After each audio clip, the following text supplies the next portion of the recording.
এই দেখো, এটা আমলকি দিয়ে বানানো হয়েছে।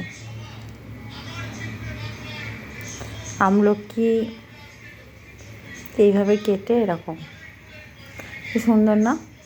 এতে মশলা দেওয়া হয়েছে মৌরি, জিরে, ধনে, মরিচ এবং কিছু বিট লবণ। এটা খেতে খুব সুন্দর এবং খাওয়া ভালো। এছাড়া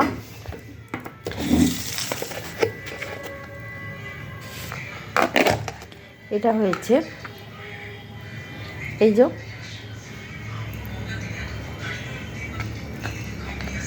এটা